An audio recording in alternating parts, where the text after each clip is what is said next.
이 시간에 후회하지 맙시다 라는 제목으로 같이 말씀을 나누기 원합니다. 어느덧 2018년도가 끝나갑니다. 이맘때가 되면 한 해를 이렇게 돌아보는 것 같아요. 모든 것이 다 하나님의 은혜였습니다. 그럼에도 후회가 됩니다. 언제 후회가 될까요? 기회를 놓쳤을 때 후회가 되는 것 같습니다. 하나님께서 주신 기회인데 내가 잘 살렸으면은 더 좋은 결과를 냈을 텐데 우리는 후회를 하죠. 또 언제 후회가 되나 살펴봤더니 내 자신의 잘못 또는 연약함들, 실수들, 그런 모습들 때문에 우린 또한 후회가 됩니다. 하나님께서 우리들에게 신앙의 성장에 있어서 많은 기회들을 주셨습니다. 매 주일마다 선명의 복음의 말씀을 주시고 아름다운 교회와 공동체를 허락하셨죠. 사실 이런 1년의 시간이 지나면은 나의 신앙은 자연스럽게 성장이 있을 것 같은데 뒤돌아보면은 여전히 제자리의 걸음을 걸을 때가 많습니다. 그런 저에게 스스로 이렇게 위안을 줍니다. 창범아, 이제부터 열심히 하면 되지. 사실 우리는 이렇게 살아왔어요. 이제부터 열심히 하면 된다. 사실 이 이제부터라는 말의 그 의미에는 자신의 후회스러웠던 삶의 모습을 반면교사 삼겠다는 것입니다. 우리는 내가 무엇을 후회스러운지, 내가 무엇을 잘못했는지 되돌아보고 직면해야 그 실수를 반복하지 않을 수가 있습니다. 제가 이렇게 설교를 하면은 수요 예배 때 한 설교는 유튜브에 올라갑니다. 그래서 설교가 이제 향상되고 실력이 늘기 위해서는 제가 한 설교를 제가 봐야 돼요. 그리고 보고 내가 이게 잘못했구나 알아야 되는데 그게 너무나도 괴롭습니다. 왜냐면 너무 부끄럽기도 하고. 어느 날은 제가 딱 집에 갔는데 제 동생이 장난치려고 유튜브를 집에 있는 큰 TV로 틀어놓은 거예요. 제 설교의 모습을. 제가 어떻게 했을까요? 같이 봤을까요? 아니면 껐을까요? 껐어요. TV를 끄니까 동생이 이번에는 핸드폰을 제가 공부하고 있는 방에 슬쩍 들이밀고는 나갑니다.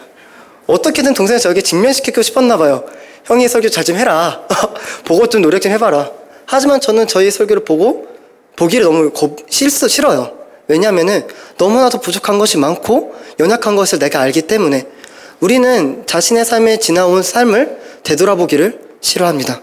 그럼에도 우리가 다시 직면을 해야 하는 이유가 있더라면은 다시 그 실수를 반복하지 않을 수 있기 때문이죠. 오늘 말씀에서 마가는 마가복음을 기록하면서 당시 사람들의 그런 실수하고 그 후회스러운 모습을 직면시킵니다. 우리 함께 말씀을 통해서 한번 살펴봤으면 좋겠습니다. 이스라엘은 명절이 되면은 백성들을 놓아주는 전례가 있습니다. 우리나라도 이 광복절 특사, 또는 특별 사면이라는 게 있는데요. 재수가 받은 유죄 선고를 무력화시키는 거예요. 유죄 선고를 그 죄가 없다, 형벌을 아예 없애버리는 거죠. 엄청난 파워입니다. 하지만 우리나라의 특별 사면과 당시의 전례는 다른 것이 하나 있는데요. 그것은 바로 백성들이 요구할 수 있다는 거예요.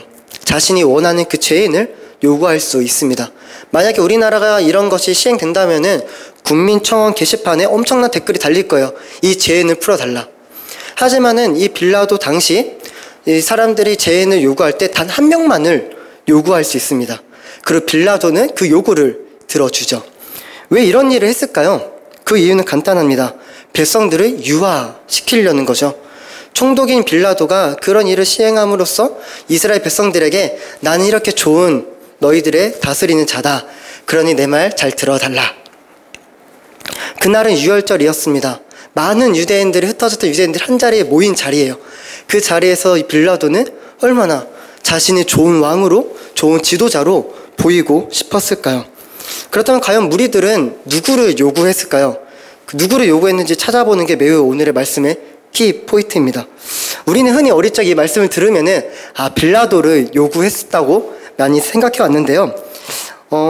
이 요구라는 게 빌라도 내가 원하는 죄수를 풀어달라 이렇게 윽박지른다거나 강력하게 말할 수 있는 것은 아니었습니다. 이 요구라는 것은 요청 곧 부탁에 어조로 하는 거예요. 빌라도요, 우리가 이 죄수를 원하는데 우리에게 좀 풀어줄 수 있습니까? 과연 무리들은 누구를 요구했을까요? 당시의 사람들은 요구할 수 있는 대상이 두 사람이 있습니다. 바로 바나바와 그리고 예수죠. 먼저 이 바나바는 유대 민족주의자예요. 당시 로마로부터의 그 침략을 받고 온 상황에서 바나바는 로마로부터의 대항을 하고 과격하게 시위를 함으로써 로마로부터의 벗어나게 하려던 유대 민족주의자입니다. 왠지 사람들은 이 바나바를 요청했을 것 같은데 빌라도의 대답이 매우 흥미진진합니다. 빌라도가 이렇게 물어요. 너희들이 원하는 제수가 유대인의 왕이냐?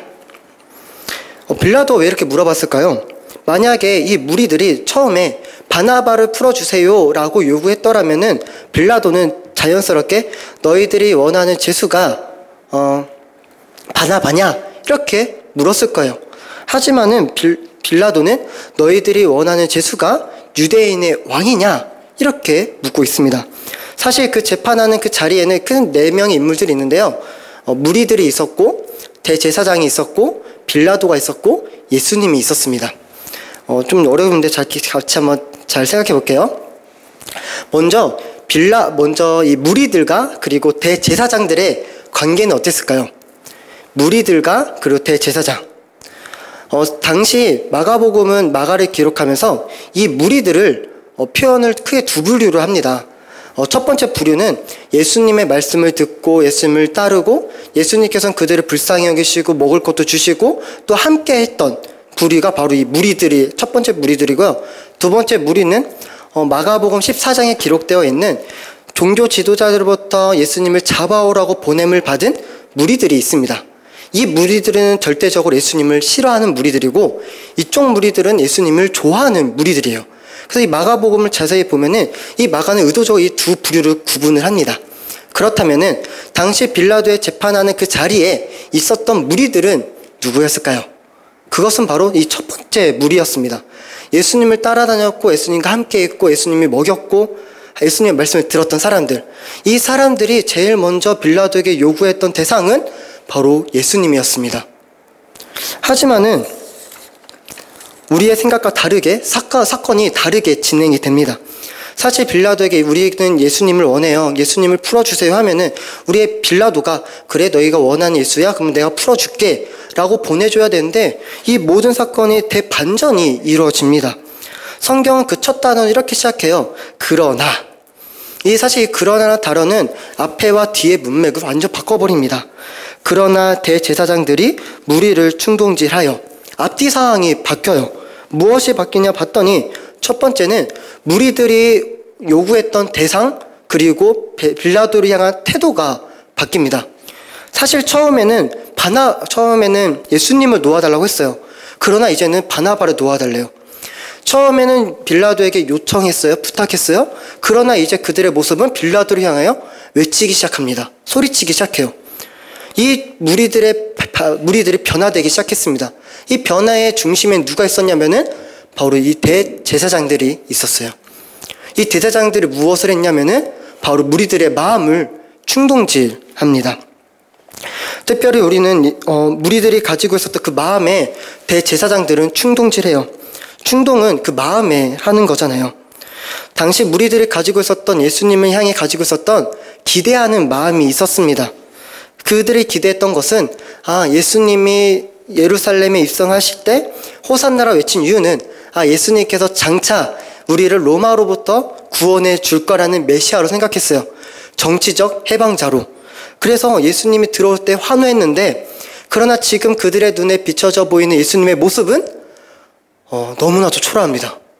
빌라도에 의해서 원하면 풀어줄 수 있는 존재, 당시 살인자라고 지목되어 있는 바나바와 같은 선상에 놓여져 있는 존재가 바로 예수님인 거예요.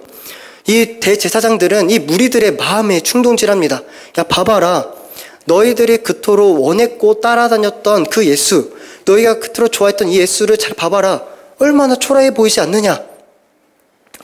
그들의 눈에 보여져 보이는 예수님은 지금까지의 와는 전혀 다른 모습입니다. 그러자 그들의 한순간에 그들의 마음이 무너집니다. 오히려 잘못된 기대심은 절망을 가져다 줍니다. 잘못된 기대심은 오히려 나에게 실망을 가져다 줘요. 예수님을 향해 무리들이 가지고 있었던 그 잘못된 기대심으로부터 오히려 반발심이 생기고 분노가 생깁니다. 우리도 매우 이와 비슷한 것 같아요. 자녀를 향한 잘못된 기대심은 오히려 실망만을 내게 가져올 뿐입니다. 교회를 향한 잘못된 기대심은 오히려 나에게 뭐야 교회가 왜 이래? 라고 부정하게 되고 불평하게 됩니다. 우리는 과연 무엇을 기대하며 살아가는 것일까요? 교회를 향해서, 가정을 향해서, 내 자녀들을 향해서 우리는 무엇을 기대하는 걸까요? 오해하지 않았으면 좋겠습니다. 기대하지 맙시다. 그런 말을 하는 것이 아니에요. 우리가 가지고 있었던 잘못된 기대심, 그 잘못된 기대심을 우리는 직면해야 합니다. 무리들이 가지고 있던 기대심은, 이 잘못된 기대심은 다 자기를 위한 거였어요. 나의 해방을 위한 거였고 나의 자유를 위한 거였습니다. 오히려 나의 자랑을 위한 것이었죠. 그런 마음은 조금만 부추기면 선동되고 충동됩니다. 그 마음은 무너지죠. 만약에 우리가 교회를 향한 잘못된 기대심을 갖고 있더라면은 누군가가 교회를 향한 잘못된 이야기를 내게 조음이라 했을 때 내 마음은 금방이라도 무너지죠. 그래서 교회를 떠나시는 분들도 많이 봤습니다. 그래서 그 마음의 뿌리가 무엇인지는 우리는 살펴봐야 합니다. 흔들렸던 무리들의 마음의 뿌리에는 잘못된 기대심이 있었습니다. 그렇다면 이 대제사장들의 마음의 뿌리는 무엇이었을까요? 그것은 바로 시기심입니다. 대제사장들은 예수님을 매우 시기했어요. 시기심은 나쁜 마음이죠. 거짓의 마음이고 이간질하는 마음입니다. 그 마음에는 질투심이 있어서 이 사람처럼 되고 싶으나 되지 못하니까 엄청난 열등감에 휩싸이게 됩니다. 그래서 이 대제사장들이 예수님을 어떻게 해서든 죽이고 싶었어요. 예수님이 있기 전에는 자신들이 인기 있는 존재였는데 예수님이 등장하고 나서부터는 자신은 사라지게 되니까 오히려 예수님이 고통스럽고 또한 채찍과 십자가에 못 박혀 죽는 그 모습을 보고도 잔인해집니다. 우리가 가지고 있는 이 시기심은 오히려 우리를 병들게 합니다. 시기심은 오히려 그 질투심 때문에 악랄해지고 너무나도 악해지죠. 이 무리들이 가지고 있었던 것은 잘못된 기대심이었다면 이 대제사장들이 가지고 있었던 마음은 바로 시기심입니다. 한 명 더 인물을 살펴봐야 되죠. 그것은 바로 빌라도입니다. 그렇다면 빌라도가 가지고 있었던 마음은 어떤 마음이었을까요? 이 빌라도의 이 무리들의 충동질 돼서 되어진 상황 때문에 빌라도에 의한 재판의 목적이 달라지게 되었어요. 사실 이들이 모인 목적은 적어도 예수님의 죄가 있냐 없냐라는 것을 묻는 자리는 아닙니다. 사실 이들의 모인 이유는 누군가를 놓아주는 것이 목적이에요. 하지만 점점 이 재판의 목적이 변화되기 시작합니다. 변질돼요. 예수님에게 무슨 죄가 있느냐? 나는 그에게 죄를 못 찾겠다. 그가 무슨 악한 일을 했느냐? 재판의 목적이 달라집니다. 결국은 빌라도가 한 것이 무엇이죠? 예수님에게 사형 선고를 내립니다. 채찍질하고 십자가에 못 박도록 버려두죠. 빌라도가 이렇게 한 이유가 있어요. 그것은 바로 무리들에게 만족을 주고자 했다고 합니다. 사람에게 왜 만족을 왜 줬을까요? 그 이유는 단 한 가지입니다. 자기 자리를 지키려고. 빌라도가 원했던 것은 자기의 자리를 지키는 거예요. 그 마음의 중심에는 바로 이기적인 이기심이 있습니다. 이 이기심 때문에 누군가가 그냥 고통을 당하는 것에 있어서 전혀 개의치를 않습니다. 자기의 희생은 조금도 살펴볼 수가 없죠. 자신에게 손해가 되는 일은 조금이라도 하지 않습니다. 누군가에게 호의를 베푸는 것조차도 자신에게 이익이 되니까 하는 거고요. 자신의 이익이 되고 도움이 되니까 누군가를 또한 사랑하기도 합니다. 오히려 그 안에는 희생이 전혀 없습니다. 빌라도는 철저하게 자기를 위해 살아갔어요. 세 인물에 대한 마음을 우리는 살펴봤습니다. 무리들이 가지고 있었던 것은 잘못된 기대심이고, 대제사장은 시기심이고, 빌라도는 이기심입니다. 이 모든 마음에 공통점이 있다라면 그것은 바로 거짓된 마음이라는 거죠. 그런 마음 가지고 있으면 흔들립니다. 흔들린다는 것은 그 상황에 따라서 마음이 바뀌고 변한다는 거죠. 마음의 뿌리가 견고해야 버틸 수가 있습니다. 하지만 그 마음이 흔들리면은 버틸 수가 없죠. 만약에 이 대제사장 그리고 무리 그리고 빌라도가 다시 이 말씀을 읽는다면은 그들의 마음은 어땠을까요? 그들의 마음 가운데 후회되는 마음이 없었을까요? 그들뿐만이 아니라 제자들, 이 제자들 베드로를 비롯한 제자들은 어땠을까요? 이 말씀을 보면서 봐봐라, 너희들은 이랬으니까 너희 정말 나쁜 사람들이야. 빌라도 너 정말 나쁘네. 어떻게 예수님을 이렇게 말할 수 있어? 라고 이 제자들조차도 말할 수가 있을까요? 그들 또한도 후회스러워서 보지 못할 것 같아요. 예수님의 뻔히 두고는 내팽겨치고 도망칩니다. 심지어 어떤 청년은 이렇게 말하죠. 옷을 벌거벗은 채로 도망갔더라. 그렇게 말하는 청년은 바로 마가예요. 마가 자신도 이 말씀을 읽을 때는 너무나도 후회스러울 것 같습니다. 만약에 예수님을 믿고 나서 나의 삶의 모습과 또는 내 마음의 모든 뿌리들을 기록한 책이 있더라면은 과연 우리는 그 책을 볼 자신이 있을까요? 내 마음이 적나라하게 정말로 직면시키려고 내 마음의 상태와 상황을 다 이렇게 기록한 책이 있더라면은 과연 우리는 그 책을 읽어보고 볼 자신이 있을까요? 저는 자신이 없습니다. 내 안에 너무나 잘못된 기대심이 있는 것을 너무 잘 알기 때문에, 내 안에는 너무 내 자신에 향한 그 이기적인 마음을 너무 잘 알기 때문에, 누군가를 향해서 가지고 있는 이 시기심, 정말 이 사람은 잘못됐으면 좋겠다라는 그 시기심이 나는 내 자신을 알기 때문에 그 책에 기록된 것이 있으면 전 볼 자신이 없습니다. 어떠세요, 성도님? 그런 책이 있더라면 그런 책을 떳떳하게 마음 편히 볼 수가 있겠습니까? 사실 우리 모든 인간들은 자신의 지나온 사열의 삶을 하나하나 낱낱이 기록한 책을 볼 자신이 없습니다. 아무렇게 내 삶이 거룩하게 살았다 할지라도 이 마음의 뿌리는 선한 것이 없을 때가 너무나도 많기 때문이에요. 그러나 오직 단 한 분만은 자신의 지나온 세월 속에서 아무리 나의 세월이 잃더라도 후회하지 않는 분이 계십니다. 그분은 바로 우리가 함께 찬양했던 예수 그리스도입니다. 모든 사람이 다 후회하고 그 책 속에서 절망을 느낄 때 오직 예수님은 그 책을 봐도 후회하지 않으세요. 모든 사람들이 자신의 모습에 후회하고 괴로워할 때 오직 예수님만은 후회하지 않으십니다. 왜죠? 예수님은 버티셨거든요. 예수님은 흔들리지 않으셨습니다. 그 불법적인 재판과 자신을 향해 외쳐대는 그 소리에서도 예수님은 버티셨어요. 자신을 죽이려는 저들을 향해서 예수님은 시기하지 않았고요. 나만 살면 되겠다는 그런 이기심을 예수님은 품지도 않았습니다. 예수님은 연약한 마음에 따라서 흔들리는 마음을 가지고 있지도 않았습니다. 오히려 굳건하게 자신이 있어야 그 자리를 지키셨고 버티셨습니다. 모든 인간들을 실패하여 후회하는 그 자리에서 오직 예수님만은 흔들리지 않았습니다. 과연 예수님은 어떻게 버틸 수 있었을까요? 우리가 흔히 예수님은 다 그런 거 아니에요?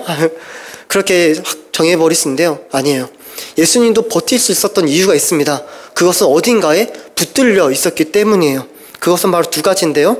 바로 소명과 사명입니다. 예수님은 자신이 이 자리, 이 재판하는 이 자리에 부르신 것은 하나님의 소명입니다. 하나님의 소명이 있었기에 예수님이 이 자리에 계시는 거예요. 또한 앞으로 감당해야 할 책찍과 십자가에 그것은 하나님께서 주시는 사명입니다. 예수님이 이게 두 가지에 붙들렸어요. 예수님을 재판에 부르신 것은 하나님이시고요. 예수님에게 채찍과 십자가를 허락하신 것도 하나님이십니다.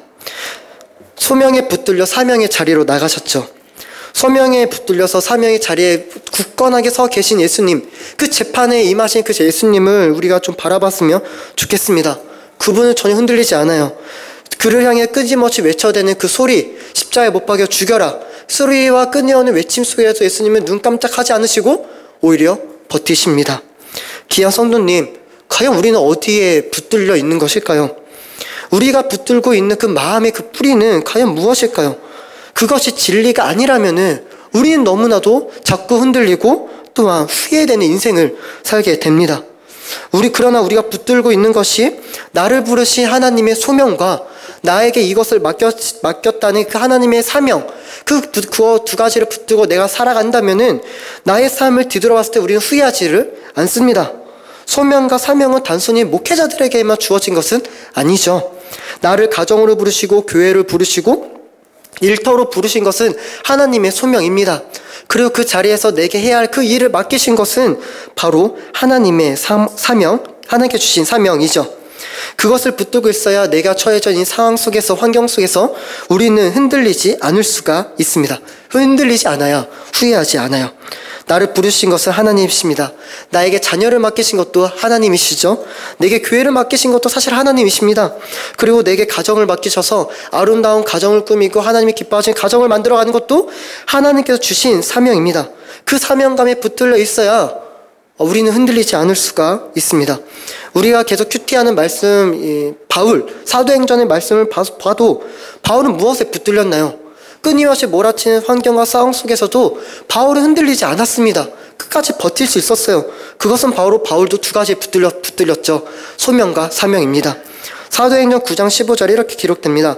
이방인과 임금들과 이스라엘 자손들에게 전하기 위하여 택한 나의 그릇. 바울을 부르신 하나님의 소명이 있었어요. 또한 내가 달려갈 길과 주에게 받은 사명, 그 하나님의 은혜의 복음을 증언하는 일을 마치려 하면은 나의 생명조차 조금 더 귀한 것으로 여기지 아니하노라. 복음을 전해야 한다는 그 사명. 이 두 가지에 붙들려 있으니 그는 흔들리지 않을 수 있었습니다. 그가 자신의 인생을 뒤돌아 봤을 때도 내가 더 잘할 거. 바울은 그렇게 말하지 않아요. 내가 모든 수고를 다 했다고 말합니다. 그래서 자신의 삶을 본받으라고 말하죠.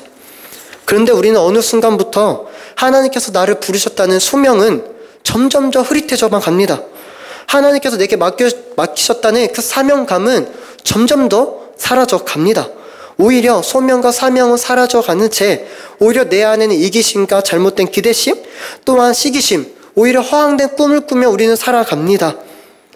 어떻게 해야 할까요? 그런 마음을 가지고 있으면 우리는 또한 1년이 지나고 뒤돌아보면 후회합니다. 10년이 지나고 나서도 내 자녀를 보고 내가 그때 왜 했을까? 또한 후회하게 돼요. 맨날 이렇게 후회하면서도 그래도 하나님의 은혜라고 말할 수는 있겠죠. 그러나 우리가 죽음을 다하는 그날, 내 생명을 다하는 그날 내 삶을 다시 뒤돌아봤을 때 하나님은 더 많은 축복을 주시려고 더 많은 계획을 갖고 계시는데 우리의 삶은 끊임없이 후회를 반복하는 삶밖에는 없다는 게 문제입니다. 그래서 우리가 할 수 없어요. 우리 안에 끊임없이 잘못된 기대심과 이기심과 시기심 때문에 도저히 이 마음을 우리는 해결할 수가 없습니다. 해결했더라면 우리는 더 나은 성장이 있었을 것이고요. 더 나은 신앙의 성숙이 있었겠죠. 하지만 이 문제는 우리가 해결할 수가 없습니다. 그래서 우리 예수님께서 죽으신 것 같아요. 아니요, 죽으셨습니다. 내 안에 끊임없이 요동치는 이 거짓된 마음과 불법 때문에 예수님은 죽으셨습니다. 그 문제 해결하기 위해서죠. 마가는 그것을 기록하고 싶었어요. 그것을 말해주고 싶었습니다. 너희들이 그렇게 후회스러운 너희들의 삶, 그러니 우리들에게 소망이 없다는 거죠. 그러니 우리를 죽으신 예수님만이 소망이라는 것을 말하고 싶었습니다. 예수님이라고 안 힘들었을까요? 최고의 고통의 절정이 이르는 그 십자가의 그 순간 예수님은 전혀 고통이 없었을까요? 고통이 있었어요. 그래서 예수님이 이렇게 외칩니다. 하나님을 향해서 엘리 엘리 라마 사막다니 나의 하나님 어찌하여 나를 버리셨습니까? 그러나 그의 외침에도 불구하고 예수님은 흔들리지 않으셨습니다. 만약에 우리 예수님께서 흔들리셨더라면은 십자가에서 내려와야죠. 그 고통에서부터 벗어나셔야 합니다. 그러나 예수님은 흔들리지 않으셨어요. 오히려 자신에게 주어진 죽음의 잔을 마시셨습니다. 오히려 그 고통을 향해서 하나님께 외치고 더욱더 하나님께 가까이 다가갔습니다. 우리가 해야 될 것은 무엇일까요? 우리를 구원하신 예수님께 더욱더 가까이 다가가는 것입니다. 내 마음은 내가 해결할 수가 없어요. 무릇 지킬 만한 것 중에 더욱더 내 마음을 지켜야 하는데 우리는 그 마음을 지킬 만한 내 자신의 결단도 너무나도 부족합니다. 그러나 그런 내 삶의 모습을 끌어안고 그 완전하시고 아름다운 주님 앞에 우리가 나아갈 때 그 예수님 우리 가운데 힘을 주신다는 것을 믿어야죠. 우리의 마음을 변화시키고 우리의 생각을 변화시키는 것은 바로 유일한 하나님밖에는 없습니다. 우리는 굳건하게 서 계신 예수님을 바라봐야 합니다. 그래서 히브리서 기자는 이렇게 말합니다. 믿음의 주여 또 온전케 하신 예수님을 좀 바라봐라. 그 예수님이 우리를 온전케 한다는 사실이죠.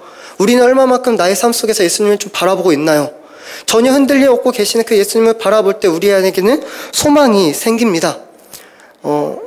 제가 가끔씩 이렇게 운전을 하면은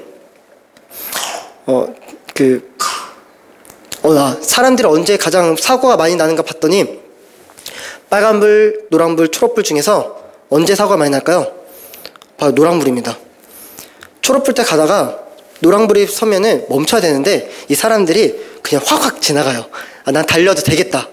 근데 이 노란불일 때 달리지 않고 멈추는 경우가 언제 있냐면은 똑같은 신호를 보고 달리다가 앞에 있는 차가 노란불인데 멈출 경우 그 모습을 보고 사람들은 거의 다 멈춘답니다. 내 앞차가 멈췄기 때문에 그 마음에 딱 번쩍 들어요. 아, 멈춰야지. 우리 예수님께서 우리보다 먼저 그 길을 걸어가셨습니다. 그리고는 우리 향해서 언제나 기다리고 계세요. 나의 길을 본받고 따라와라. 우리의 마음의 기준은 어디에 둬야 할까요? 내 옆에 같이 자라고 있는 뭐 성도님? 주변 사람들? 아니에요. 우리의 마음의 유일한 기준은 예수님입니다. 그 예수님께서 어떻게 걸어가셨는지를 보고 우리는 그 길을 따라가는 것이 신자의 길입니다. 이 예수님을 보면서 아, 예수님은 잘못된 기대심이 없었구나. 그렇다고 해서 이 잘못된 기대심이 없었다고 해서 오히려 사명과 소명을 붙들어서 잘 된다는 건 아니에요. 예수님도 핍박을 당했고 고난을 당하셨습니다. 자신을 향해 외쳐대는 그 힘든 소리를 들어야죠. 그러나 그럼에도 우리가 그 길을 걸어가야 한다는 이유가 있더라면은 예수님이 그렇게 갔기 때문이에요. 우리의 삶의 기준은 예수님이 되어야 합니다. 내 마음의 기준은 예수님이 되어야 합니다. 하지만 그 기준 자체가 너무나도 흐려지고 있어요. 너무나도 옆집 사람들의 마음에 따라서 그래 맞아 나도 이 정도 생각하면 되겠지. 우리가 왜 이렇게 후회하며 살아갈까요? 내 삶의 기준이 예수님을 바라보지 않기 때문입니다. 자꾸만 나의 시선은 예수님이 아닌 다른 것을 볼 때가 너무나도 많기 때문입니다. 말씀을 정리하면서 우리가 믿음의 눈을 들어 바라봐야 할 분은 오직 예수님입니다. 몰아치는 환경과 상황 속에서도 우리는 예수님을 바라봐야 합니다. 그 주님을 바라보며 다시금 좀 이 소명을 붙들었으면 좋겠어요. 내게 하나님께서 무엇을 맡기셨는지 이 사명에 좀 붙들렸으면 좋겠습니다. 저에게는 또 동생이 있어요. 맞아요. 고등학교 1학년인데요. 말을 참 안 듣습니다. 이 동생을 저에게는 12살 차이가 나기 때문에 항상 이 마음에 좀 아픔이 있어요. 왜냐면 이 동생의 아버지가 일찍 돌아가셨거든요. 7살 때. 제가 고3 때 이 삼촌이 돌아가시고 그다음 얼마 있지 않아 저희 집에서 키우기로 결정을 하고 데리고 왔어요.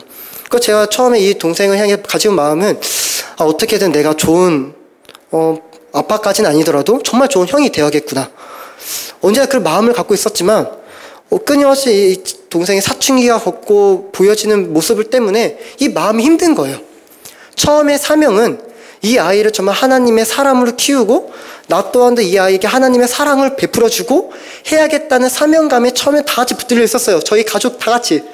근데 시간이 지나가면 갈수록 이 아이에게 하나님의 사랑을 알려주고 베풀어야겠다는 그 하나님께 주신 사명은 온갖 간데 없어지고 오히려 똑바로 해라. 왜 공부 안 하냐? 왜 교회 안 가냐? 왜 기도 안 하냐? 왜 이렇게 똑바로 못하냐?